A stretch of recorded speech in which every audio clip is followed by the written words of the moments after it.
Mes chers amis, bonsoir. Voilà la deuxième partie du dialogue entre un binaire et un réel. On commence par le binaire qui dit « Je suis l'exactitude. Le monde est généré par ma base, 0 et 1. Le reste est en dehors de la réalité.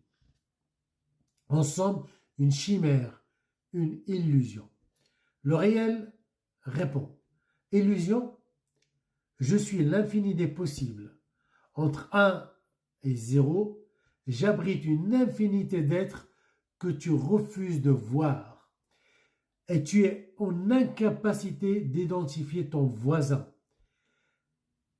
Tes deux piliers nagent dans un vide sidéral. Tes deux piliers nagent dans un vide sidéral. Les deux piliers, c'est le 0 et le 1.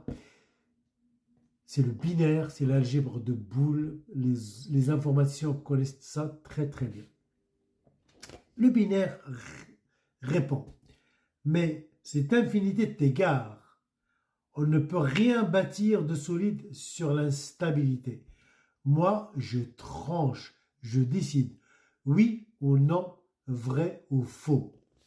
Le réel répond, tu confonds trancher et réduire, tronquer et représenter fidèlement les choses. La vie n'est pas faite de barrières, mais de nuances, de continuité, d'abstraction, de métaphores, de poésie, de subjectivité, et j'en passe. Tu dis tout ou rien, mais l'existence se cache dans l'entre-deux, se propage à travers nos prismes. Elle converge ou diverge, mais au final, elle prend forme. Le binaire. Pourtant, c'est grâce à moi que l'humanité pense ses machines, qu'elle ordonne son monde numérique. Je suis le squelette de la raison technique. Le réel. Vous avez dit squelette. Vous êtes une ossature, une armature qui abrite le vide et moi, je suis la chair de l'univers. Tes machines n'ont de sens que parce qu'elles tentent de m'approcher maladroitement, hélas. Même dans leur décimale tronquée, elles cherchent mon souffle. Le binaire. Alors je serai ton serviteur, condamné à te représenter sans jamais t'atteindre. Le réel. Bien classe. Peut-être, mais toi aussi, tu me limites. Tu m'empêches de me perdre dans l'infini. Sans toi, mes bornes seraient infinies.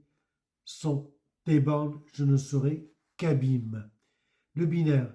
Nous serions donc deux contraires indissociables. Toi, l'océan infini, moi, les rives qui le contiennent. Le réel, exactement. L'un sans l'autre, nous serions absurdes. Ensemble, nous faisons naître le sens. Là, je voulais parler de la complémentarité. Quand on parle binaire, ça veut dire qu'on est totalement dans l'approche machine. Parce que l'être humain, il est fait de quoi? Il est fait de subjectivité, de sentiments, d'esprit et de beaucoup de choses. On ne peut pas dire un jour qu'on est machine. Il n'y a que la machine qui est binaire. Elle nous rend d'énormes services. C'est grâce à elle que je vous parle maintenant. C'est grâce à elle que j'ai un téléphone, j'ai une lumière et que je peux vraiment enregistrer ce que je suis en train de faire. On ne nie pas ce fait, on ne nie pas cette bénédiction, sincèrement.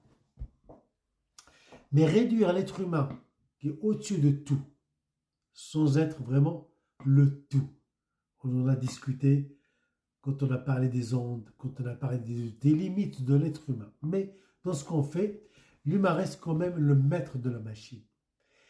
Et dire un être humain qui dit qu'il est binaire, c'est un être humain qui se réduit à quelque chose que lui a conçu. Tu ne peux pas te réduire à quelque chose que toi, tu as conçu. Et ça, c'est très important. Donc, j'ai fait cette vidéo et cette série. Il reste une troisième vidéo où ça sera philosophique. Pour parler du binaire et du réel, nous sommes des êtres humains. Et quand on dit être humain, ça veut dire on est vraiment sujet à la faute, on est sujet à la subjectivité, on est sujet à la défaillance, on est sujet à la faiblesse. Comme on est vraiment qualifié pour la pertinence, pour la logique, pour l'intelligence, pour la pertinence, peut-être je l'ai dit, mais on reste des humains, mais on n'est pas des machines. Pourquoi j'ai fait ces trois vidéos? Parce que ça, ce débat-là de binaire, c'est pas parce qu'on est dans le 21e siècle et qu'on a des machines qu'on doit vraiment aspirer et souhaiter ressembler à la machine. C'est vraiment petit. Je veux le dire, c'est petit. On est au-dessus de la machine. On est au-dessous d'autre chose. On est au-dessus de la machine. Donc, nous, on est vraiment composé, on est fait pour se tromper, on est fait pour aimer, on est fait pour détester, on est fait pour être subjectif, on est fait pour être objectif, on est fait pour admirer, on est fait pour avoir un prisme assez obtus, on est fait, c'est ça l'être humain, on doit assumer notre humanité. Mais être binaire, pour moi, c'est être vraiment sanguinaire intellectuellement. Être binaire, c'est être sanguinaire intellectuellement. Mais être réel, c'est être humain. Accepter la faute, accepter l'erreur, apprendre de tout. Et c'est ça. Être un être humain, il a un sentiment. La différence entre nous et les binaires, qu'on a une mémoire historique. On n'a pas une mémoire figée qui ressort les informations. On a une mémoire mélangée avec notre affect. Et c'est ça le plus important. Donc, cette question de binaire et de réel, je vais vraiment lui donner une forme philosophique dans la troisième partie. Et je vous demande vraiment de bien regarder ma vidéo, les trois vidéos. C'est pas pour moi ou pour quoi que ce soit, c'est pour alimenter le débat. Sincèrement. Je ne demande rien d'autre. Je ferai un live demain sur un autre thème sur YouTube cette fois-ci. Et les fins prêts. Hein. Donc voilà. Mais là, on parle de binaire, de réel, de rationnel, de subjectif, d'objectif. On reste quand même des êtres humains. Notre prophète, dans la sourate Abasa wa Tawalla, lisez-la. Vous allez voir que Dieu lui a fait des reproches. C'était un être humain. Il a pensé bien faire. Mais il est passé à côté de la morale. Il est passé à côté de la qualité. Il est passé à côté de beaucoup de choses. On a la liberté d'en parler. Parce que être binaire, c'est quoi? C'est pas se tromper. C'est être éteint ou allumé. On n'a pas une marge entre les deux. On n'a pas une opinion autre que d'être pour ou contre. On n'est pas libre de développer. On n'est pas libre de se tromper. C'est très important, mes chers amis, d'aller à l'aventure des idées. Ce que je fais là, je suis sûr que ce que je dis, il y a des fautes, il y a des choses aberrantes, il y a des choses qui ne sont pas logiques. Mais au moins, j'ai cette liberté de dire ces choses-là et d'éprouver ma façon de penser et d'écouter ce que vous dites. Je ne dis pas, je suis la vérité, je suis l'absolu. Non, je dis que je suis relatif. Et je suis relatif, un très bon relatif parmi vous.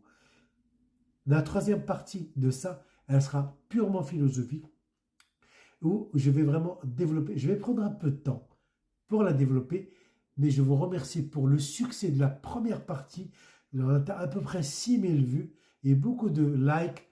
Merci beaucoup.